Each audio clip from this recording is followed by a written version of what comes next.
Hey folks, Howlers here. Welcome to my first part of my E3 coverage of last week's E3 conference for 2017. This episode we're going to be looking at EA and Xbox, so loads of stuff to talk about, loads of trailers and a brand new console, so let's check it out.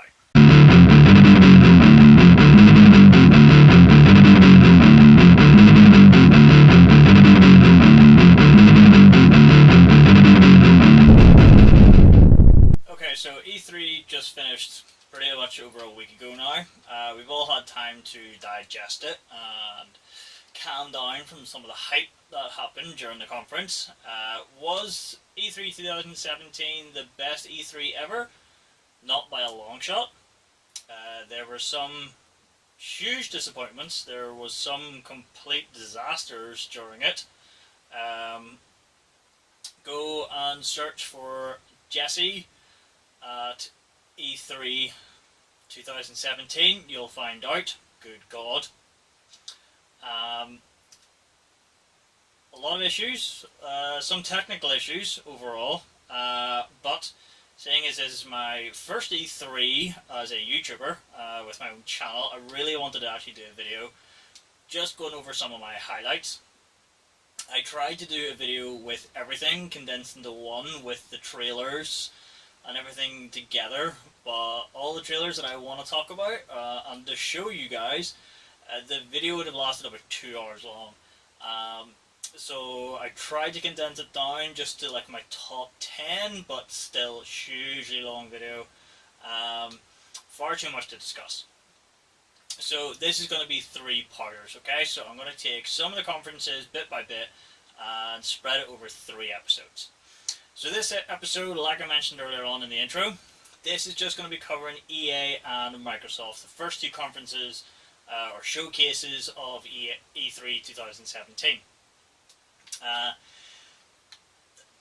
E3 was kicked off by EA this year.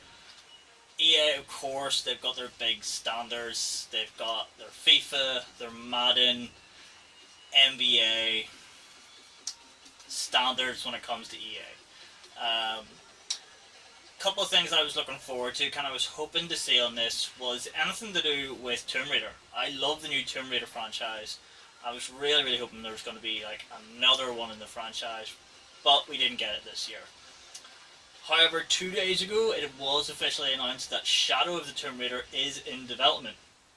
So maybe we're going to be seeing something around 2019, maybe, who knows. Maybe it might premiere at the next E3. But they kicked things off with Need for Speed Payback. I am not a huge Need for Speed fan. The last Need for Speed I actually played was Need for Speed Underground 2, way back on the PlayStation 2. And that thing was a great game, absolutely fantastic game. But ever since then, I've never really played them. I think I played a little bit of Most Wanted. I think I tried it on the PC, just didn't get into it at the time. I've never gone back to them. But Payback here, it looks fantastic. A lot of EA stuff was being streamed and being showed in the new 4K, leading up to Microsoft, of course. So it was really a chance for some of the big companies to really start showing off this supposedly new 4K capabilities. And yeah, the games look fantastic. I would definitely be interested in getting this one. Need for Speed 2016, I haven't played it now, so I can't really say a huge amount, but from what I've heard, it was a huge letdown. Huge of interference with online players taking over, that sort of thing. This, from what they gave away at E3, seems to be predominantly single-player campaign mode. Lots of targets you go after, chasing things. Big effects, so it does look awesome. Definitely looking forward to this one and see what it comes out. The next game I want to talk about with EA, hugely impressed by this. A Way Out.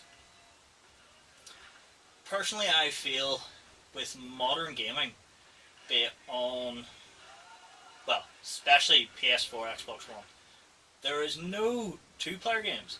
And by two-player, I mean sitting beside a buddy on the edge of your sofa, playing beside someone. Two-player co-op modes have seemed to be a real niche with Nintendo now. But A Way Out is a game specifically designed to only be played co-oply.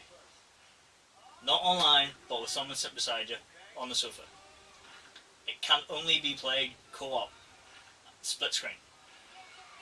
This sounds amazing to me. You can see here in the TV behind me that kind of split screen bit changing each time, and you can see sometimes you'll be playing as one person whereas the other person is in like a movie sequence.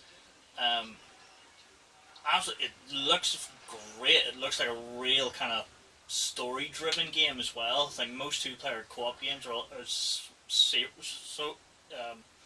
they're just beat-em-up games nowadays. When you get like Mortal Kombat, Tekken, Street Fighter, but this looks like a proper story-driven one.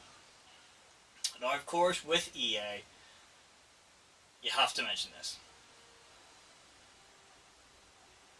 You have to mention Star Wars Battlefront. Massive, massive hype. EA closed their showcase with a 15-minute long showreel of Star Wars. Was I impressed? Hells yes. For everyone out there who has played Battlefront 1, we all know there's issues. Huge issues. A game that just didn't deliver. Look at that. This looks insane. Now, at E3 they did predominantly showcase the multiplayer. I was a bit disappointed that they didn't show more of the single player campaign mode too, because that's what I'm really, really interested about. Because that was my one grievance with the first Battlefront, that there was no single player. This one, they've introduced a whole brand new single player campaign with a brand new story that ties in with the movies and things. It looked fantastic. The gameplay looked absolutely insane. After their conference, I went on and did a full 30-minute playthrough. And it just looked incredible. So much action going on, so much. It just looked brutal. I had a lot of issues with the first game, be it lag time or it just looked slow and sloppy. But we'll wait and see what happens. Due for release this year, so fingers crossed. It's going to be a huge, huge thing for it. Overall, I was impressed by EA. There were, like I said, their FIFAs, their Maddens, their NBAs. I'm not a fan in any way, shape or form, so I'm not going to talk about them because I don't have enough of a background into them. I've never played any of them in any way, shape or form. So I don't really have that confidence, if you will, to talk about them. The one game I will mention though is they showed a very, very quick teaser for a new game called Anthem. And Anthem was then showcased on Microsoft's conference, which we're going to look at now. But yeah, just wait. Just wait.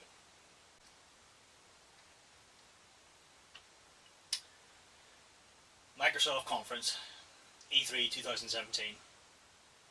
The long, long, long awaited reveal of Microsoft's Project Scorpio. Dear Lord, have we been waiting a long time to hear about this console. The console to rival the PS4 Pro, so to speak. The console to change console gaming, full stop. The console to end all consoles. Huge hype, huge speculation. And what an intro to Microsoft conference. Unbelievable intro. So, let's just sit back and enjoy this intro, because dear God.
Now that's an intro. That's how you introduce a console. When that came up, oh dear Lord, I was psyched. Absolutely psyched. That thing looked unbelievable.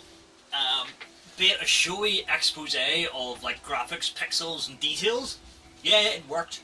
It just looked fantastic. So the Xbox One X, as it is officially titled, this thing's a beast. They chose to show it off here with Forza Motorsport 7.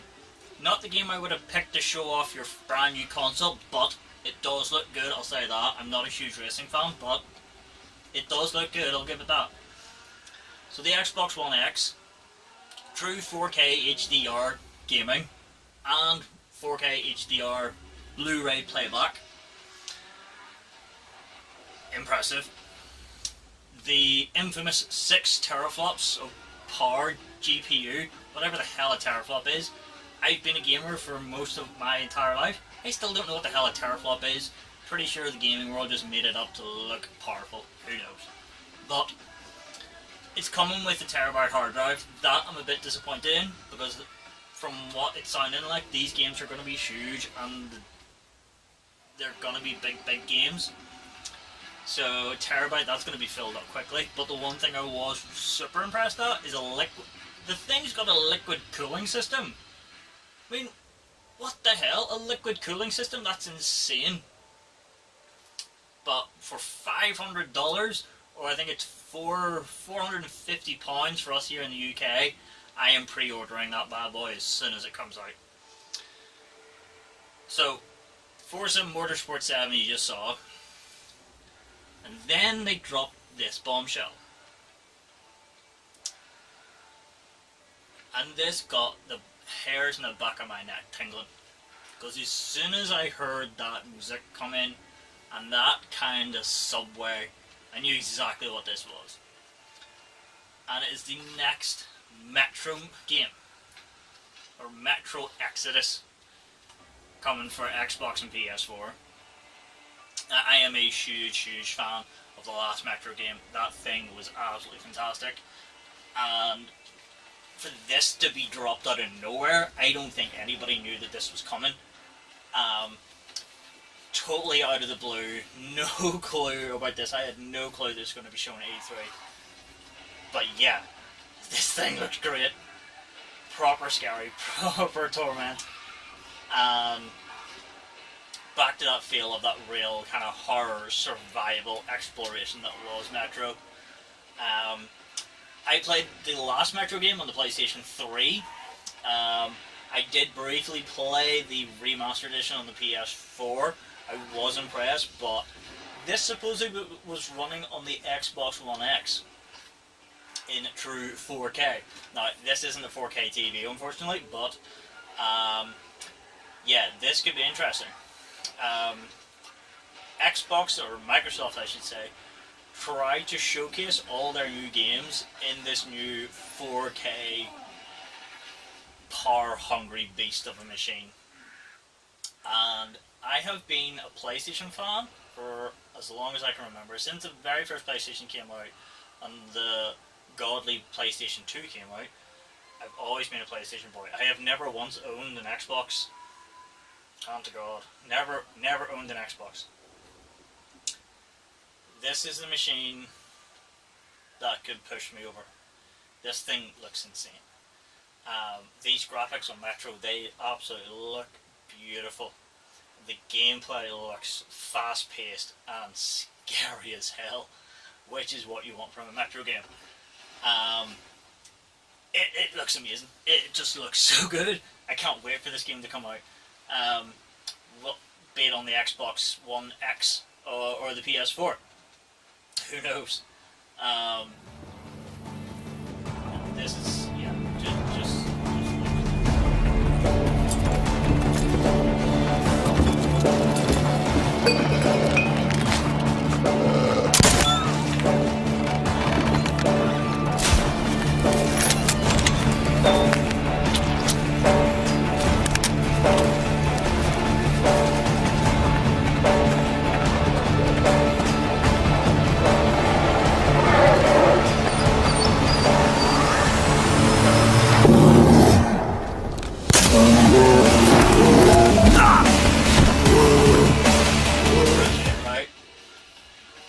I mean, what the hell? What is it? Like, it's not a zombie, but it's like a mutated bear? How the hell are you gonna kill that thing? The thing's freaking huge! That thing looks insane! Oh, I mean, if that's just the trailer for this game, what else can you expect when this game comes out? I mean, and if that's just like a teaser for the game, I mean, it's only gonna get bigger and better, I think. I hope. But good God, what a way to kind of... That's the game I would have showed off instead of Forza, personally. But now, the next game that came up though, I have been waiting along for a long time for this. And if you've watched my earlier videos, you will know I am a huge fan of this game. Or this franchise. And after months and months of speculation, months and months of leaks and online rumours, we finally have it as a world exclusive with Microsoft, no less. Which I'm quite surprised at, because I thought it would have been premiered on its actual producers. But we are the first. The first to see the gods. The first to tame their beasts. The first to guard the soul from evil.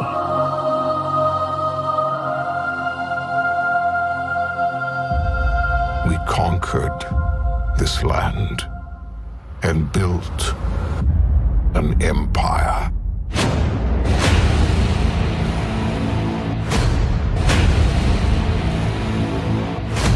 But there are whispers on the wind. A brotherhood born in the shadows.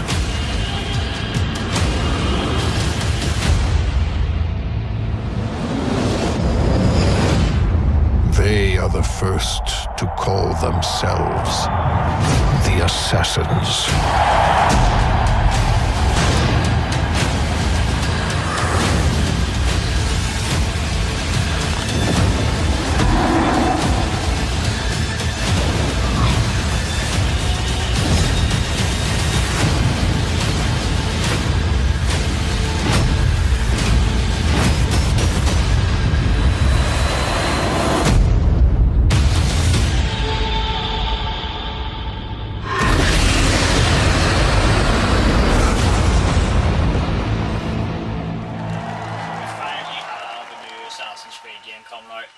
Assassin's Creed Origins, possibly due for release next year, I believe.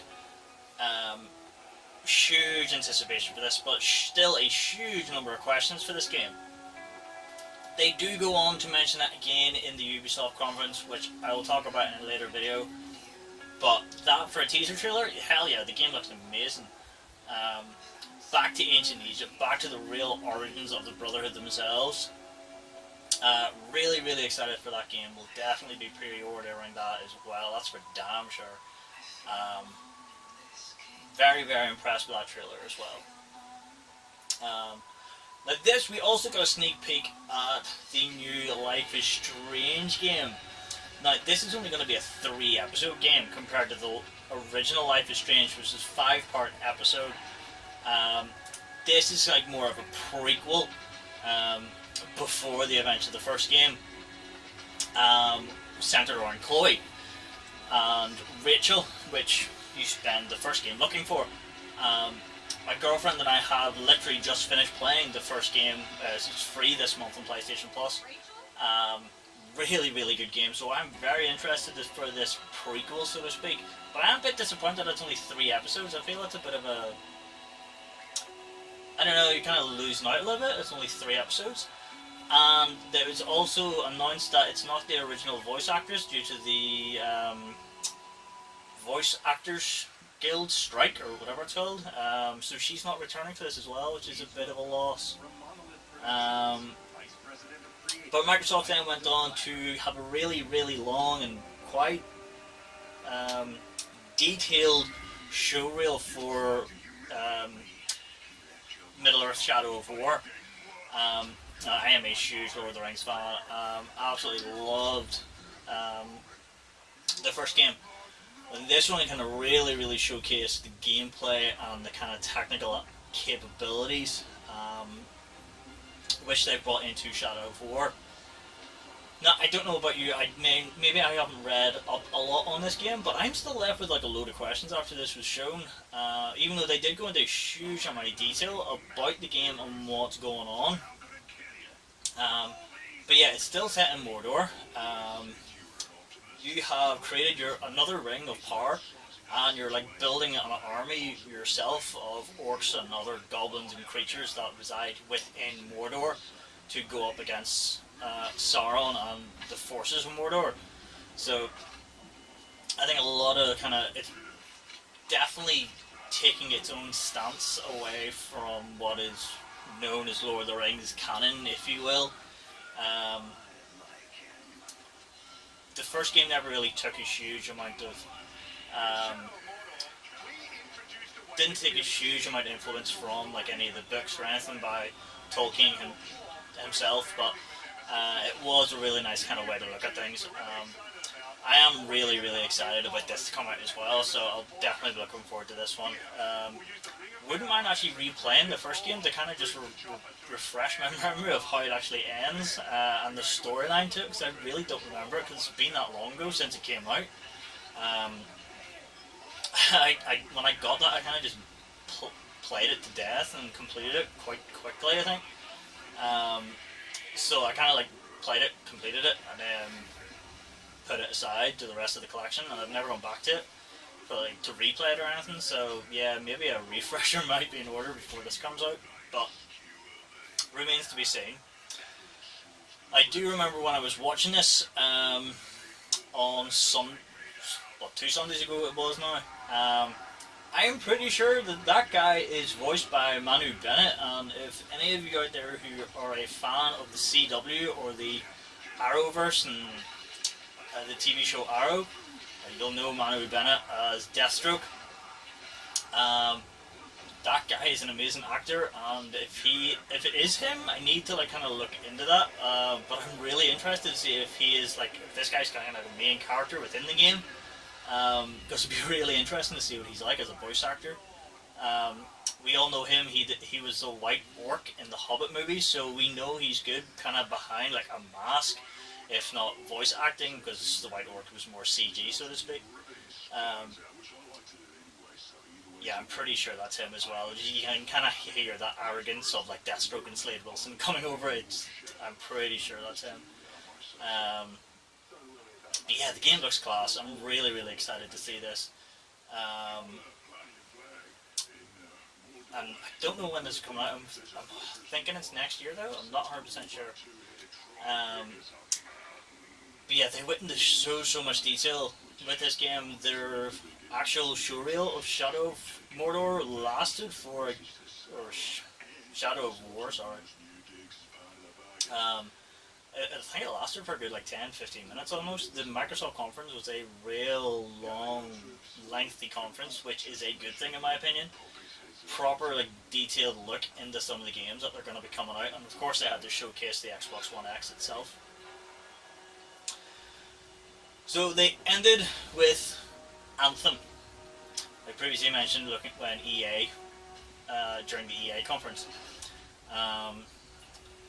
This game is going to be a, how would you describe it? Online RPG open world exploration game, to try and sum it up. Can be played both single player or online co-op. But this game could be huge. I was super impressed by this. I'm gonna just let the trailer play here. Enjoy. What did you do? A mistake. I hired some people. They weren't freelancers. I know. They said they could handle it, and the price was right. I thought maybe... Unbelievable. You're right. It was stupid. I'm sorry. But they're still out there. Somewhere. If you could just bring them back. Anything you need.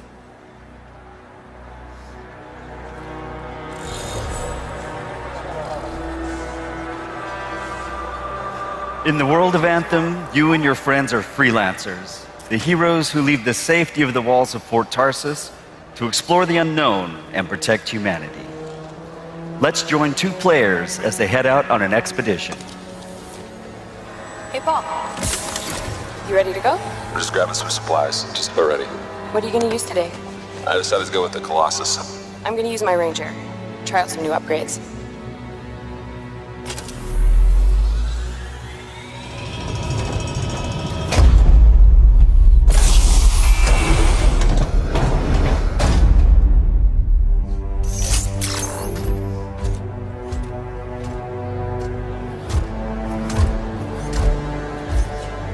Every player will own an array of exosuits we call Javelins.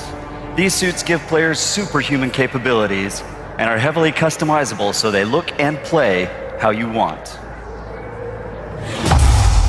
Bam! Looking good. Nice, you've got a mortar equipped. Yeah, I got it on the weekend. You lead the way, I'll follow.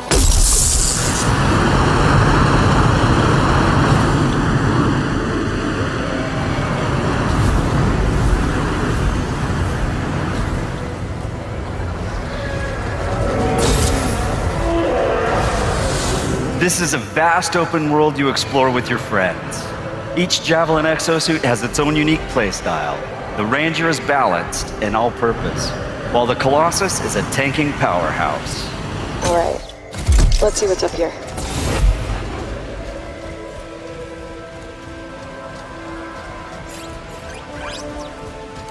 The world of Anthem is hostile, and threats can come from any direction. This dynamic world where the unexpected is around every corner. Yeah, he seems like a problem for another day.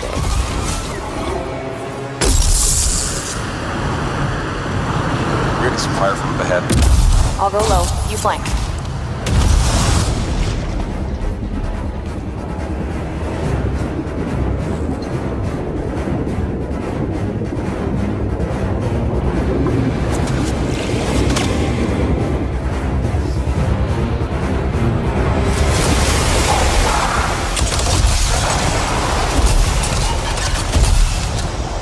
Hang in there.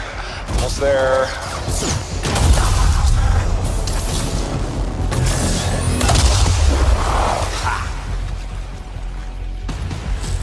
Have you been in there yet? I haven't. Oh, we should do that later with Kim.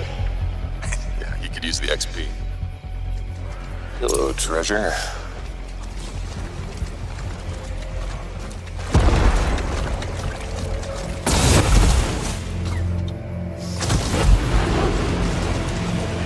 I think we got some action up ahead.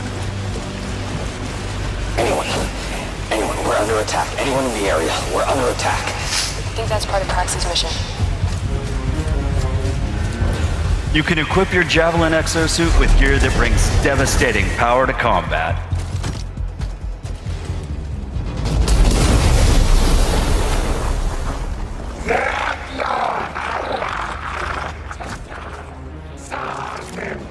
Oh, there are a lot of scars down there.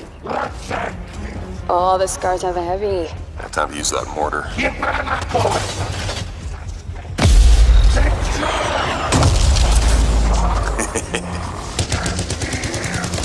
me some covering fire.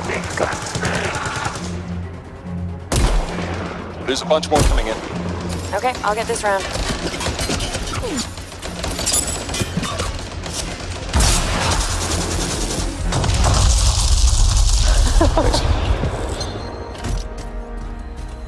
Oh, come on. Be something good. Oh, yes! Jerry's wrap. Oh, nice. Large-scale world events like Shaper Storms are dynamic and pull you off the beaten path with the promise of new stories to discover. Oh, Shipper Storm incoming. Okay, actually, let's get some more people. Hold on a sec. Hey guys, what's up? Hey, what's happening? I'm right behind you.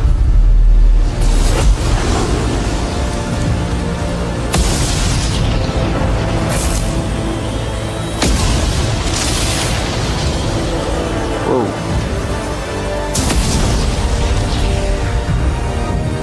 This storm is getting crazy.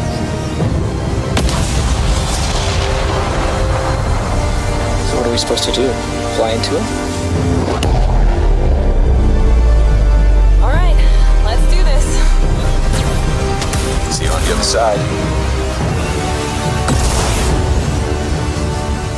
Our story is out there.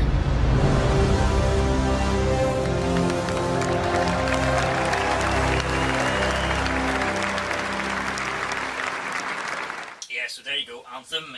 It looks insane. It's like proper like combat act. You saw the exploration, the co-op element to it there.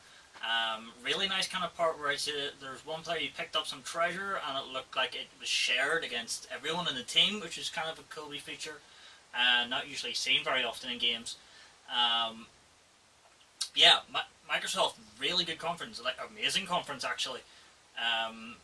Huge array of games, huge amount of trailers, and of course the Xbox One X. Very impressive machine. Well done, Microsoft, I will say. Very well done. A couple people have asked me about the name. It's not right, almost. Why is it still the Xbox One? This is like the biggest, most powerful console ever made, so why is it still in the Xbox One family, so to speak? Shouldn't this be something all unto itself? Maybe even just called it the Xbox Scorpio, something different. Plus, a bit of coincidental genius that Xbox One X, when abbreviated down, is just Xbox. Pure coincidence? Genius? Who knows? Personally, I always think with Xbox and PlayStation, they all release 3 consoles. You have the PlayStation 3, the Slim version, and then the Super Slim. Xbox 360, you have the Arcade, the Slim, and then the E. So they always seem to bring out their 3 consoles. You've got the PS4, the Slim, the Pro, and you've got the Xbox One, the S, and now the X. But yeah, I still kind of feel that, yeah, this thing deserves to be its own console, if you will. Because it is so powerful. It's a big machine. Bloody liquid cooling fan in it, for God's sake. You only get them gaming PCs, and now it's in a freaking console? What the hell? This thing is... Yeah, it's going to be a while before they come to make another console, I think. I mean, this thing's insane. Sony have a bit to catch up on, I think. Because when you compare the Xbox One X to the PS4 Pro, they're just non-comparable. Yeah, the PS4 Pro has its 4K playback, but when you actually play it, is there a difference? Personally, no. I don't own one, but I have played one, and I did not see the difference at all. Remains to be seen, will that kind of be the same with the Xbox One X? Who knows? But the power behind this machine leads me to believe this will be impressive. So, knock on wood, the hype and the show that Microsoft put on at E3 and the console itself lives up to its name and the hype that's been building up with this console. Definitely thinking of pre-ordering when it's available. November 7th, mark your calendars. $500 for everyone over in the US, $450 I believe for us here in the UK. So, part 1, EA and Microsoft, two very interesting conferences. EA, yeah, Star Wars, there you go. It's the main thing to take away from it, Star Wars. EA, yeah, A Way Out as well, looked amazing. Microsoft, yeah, it's really good conference. Very impressive. So stick around, next episode we're going to be looking at Bethesda, the strange Bethesda Land conference they put on, and then Ubisoft. Ubisoft had a brilliant conference in my opinion, a huge collaboration and some amazing games coming from Ubisoft in the not too distant future. So stick around until the next video. Thanks for watching, guys.